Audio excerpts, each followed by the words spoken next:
কাল রাতে বার্মিংহাম শহরে এজবাস্টনে টেস্ট ম্যাচ জয়টা দাঁড়িয়ে দাঁড়িয়ে উপভোগ করছিলাম।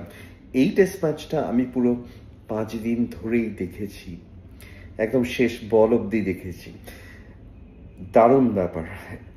এই তরুণ প্রজন্ম এসে গেছে, the new generation is there. কিন্তু যেটা সবচেয়ে আমার মজা লাগে, এই পশ্চিমী দুনিয়ার যেসব কমেন্টেটর, তাদের ধারাভাষ্য বড্ড ঘ্যান ঘ্যানে।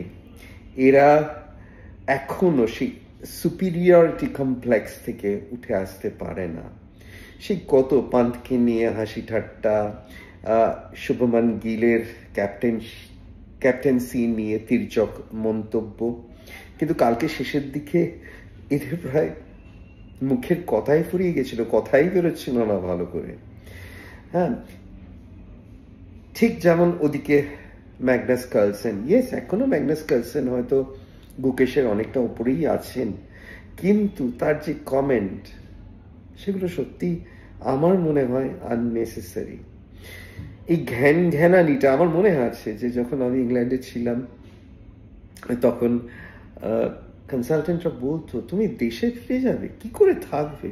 মানে এই স্বর্ণ শহর, এই স্বর্ণ দেশে এসে থেকে যেখানে সবকিছু সোনা দিয়ে বাঁধানো, সেখানে দেশে ফিরে গিয়ে থাকতে পারবে? আমার হাসি পেত, মনে হতো যে কতটুকু তুমি জানো আমার দেশকে। এই কিছু কিছু ছোট ছোট জায়গায়, বিশেষ করে যেখানে আমাদের পোস্টিং হতো, বাঁশবাগানে থেকে ভারতবর্ষকে বোঝার চেষ্টা করো না। আমি এসছি রোজগার করতে, হ্যাঁ, এই রোজগারটা আমি ভারতবর্ষে পেতাম না, এই এক্সপোজার আমি পেতাম না, সেই জন্য এসছি। তোমাদেরও আমাদের দরকার, মিডল গ্রেড ডাক্তারদের, আমাদেরও তেমনি দরকার পয়সা, এক্সপিরিয়েন্স, তাই জন্য এসছি এবং ফিরে যাব। তো ক্রিকেটে তো দুর্দান্ত নতুন প্রজন্ম এসে গেছে, অনেক কিছু আমরা দেখতে পাবো। আসলে এত বড় দেশ, এখানে এই ট্যালেন্ট বা প্রতিভার শেষ নেই। অসাধারণ ট্যালেন্ট বা প্রতিভা আছে। আমি বলতে বাধ্য হচ্ছি, আমাকে যদি ক্ষমা করো, তাহলে আমি যে লাইনে আছি সেই লাইনেরও যে ট্যালেন্ট, ইভেন পশ্চিমী দুনিয়ার মানুষ অনেক সময় মেনে নেয় যে ভারতীয় ডাক্তাররা অনেক বিষয় শ্রেষ্ঠ। এখনো ইংল্যান্ডেরও হেলথ সিস্টেমটা এক মেজর পোর্শনে শিরদাঁড়া হয়ে দাঁড়িয়ে আছে ভারতীয় উপমহাদেশের ডাক্তাররা। ক্রিকেটে তো দারুণ ঘটনা ঘটলো। আমি আরেকটা পোস্ট করব বলে ভাবছিলাম, এখানেই তোমাদের সেখানে বলে দিই পোস্টটা। সেটা হচ্ছে যে আজকে ভারতবর্ষের মানুষ ডাক্তারি ব্যাপারে কিন্তু সত্যি ভাগ্যবান। আমার কিছু কলিগ, আমার কিছু বন্ধু বান্ধব, তাদের ছেলেমেয়েরা বিদেশে বিয়ে করেছে, কিন্তু সেই কলিগরা, সেই বাবা মারা কিছুতেই বিদেশে থাকতে চায় না। তার প্রধান কারণ হচ্ছে ডাক্তারি ব্যাপারে, ইংল্যান্ডের কথা বলছি, ডাক্তারি ব্যাপারে অসুবিধা তোমরা অবাক হবে। পশ্চিমী দুনিয়ার চিকিৎসা তো শ্রেষ্ঠ। তোমাদের তাহলে বলি যে ওখানে আজকে চিকিৎসা ব্যবস্থা খুবই নিচে নেমে এসেছে। কতদিন আর আমাদের লুট করা টাকা নিয়ে চালানো যাবে? সবাইকে ফ্রি দুর্দান্ত চিকিৎসা দেওয়া যাবে? আজকে ডাক্তারি খুবই খরচা সাপেক্ষ, মেশিন ওরিয়েন্টেড, মেশিনগুলো অসম্ভব দামি, যা একমাত্র কর্পোরেটরা কিনতে পারে, এবং কর্পোরেটরা সবসময় প্রফিটের কথা দেখবেন। গল্পগুলো বলি, একজন কনসালটেন্টকে পেতে গেলে আমেরিকায় দিনের পর দিন অপেক্ষা করতে হবে। এই নিয়ে একটা ডেন্টাল এক রোগীর গল্প আমি তোমাদের বলি, তাতে ভালো করে বুঝবে ব্যাপারটা। তার একটা দাঁতে খুব ব্যথা হচ্ছিল, সেই জন্য সে একটা অ্যাপয়েন্টমেন্ট চেয়েছিল। তাকে বলা হয়েছিল আপনি 3 মাস বাদে আসবেন। 3 মাস দাঁত চেপে, দাঁতের ব্যথা সহ্য করে যখন ও যাবে করছে, তখন আরেকটা দাঁতেও গন্ডগোল দেখা দিল। তো যখন ও এই দাঁতটা দেখাচ্ছে, তখন ও ডাক্তারকে বললো আমার একটু আরেকটা দাঁতও ঝামেলা করছে, একটু দেখে দিতে পারবেন? বললো না, আপনার এই দাঁতের জন্য অ্যাপয়েন্টমেন্ট, আপনি আবার একটা অ্যাপয়েন্টমেন্ট নিন, 3 মাস বাদে আমি ওই দাঁতটা দেখবো। ওখানে একটা ইউটেরাস বাদ দেয়, হিস্টেরেক্টমি বলো, তোমাকে অন্তত রুটিন কেস হলে এনএইচএসে ইংল্যান্ডে আমার সময় বছর খানেক প্রায় অপেক্ষা করতে হতো, আর এখানে তুমি তোমার ইন্স্যুরেন্স থাকলে, তোমার মোটামুটি পয়সা থাকলে যে কোনো কনসালটেন্টকে পরের দিন দেখিয়ে নিতে পারবে। 1 সপ্তাহের মধ্যে তোমার সেই অপারেশন, জরুরি অপারেশন স্কেডিউলড হয়ে যাবে। এই জিনিসের জন্য ইউরোপ থেকে রেগুলার আমি পেশেন্ট দেখছি, এবং তারা আসছে এখানে চিকিৎসা করাতে চাইছে।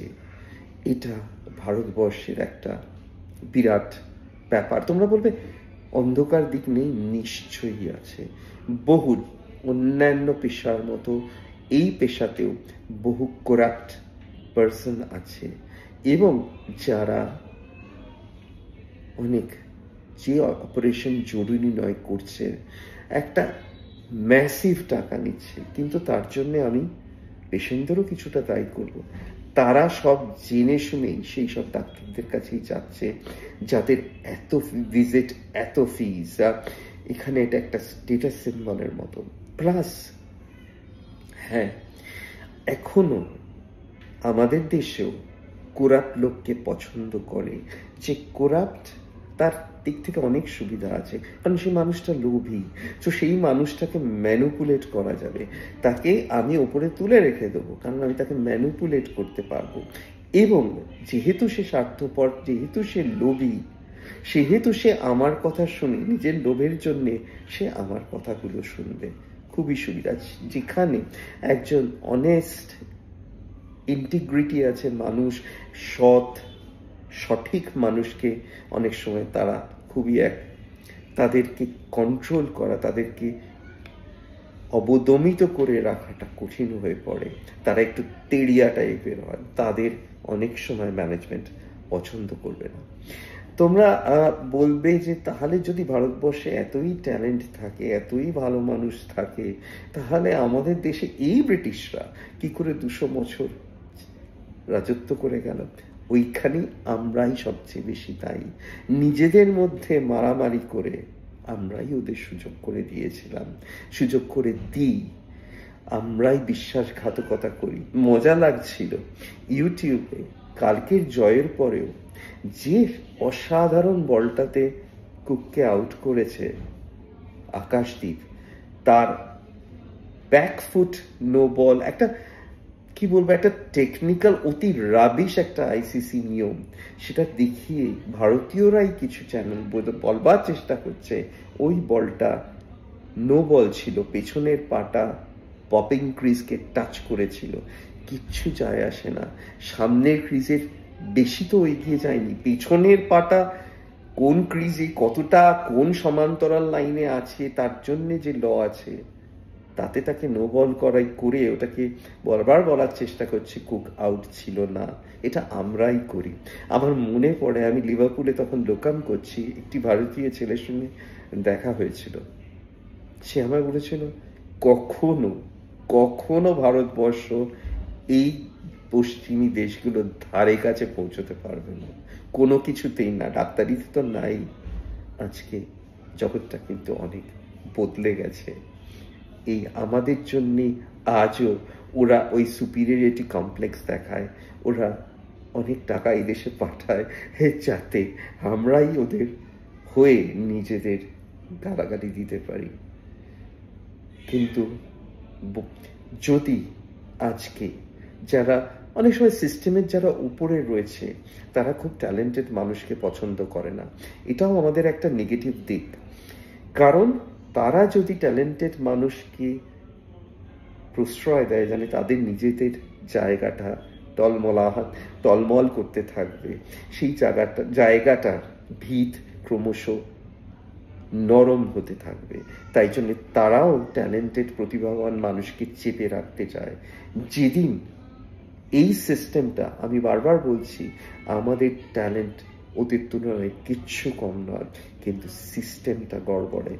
এই অনেক জায়গায় সিস্টেমের উপরে যারা আছে তারা অনেক জায়গায় গড়বড়ে অনেকে। এইটা যেদিন ঠিক হবে, যেদিন ট্যালেন্টকে সত্যি সম্মান দেয়া হবে, সৎ মানুষকে সম্মান দেয়া হবে, ভারতবর্ষে যে প্রতিভা আছে এই দেশকে আর রোখা যাবে না।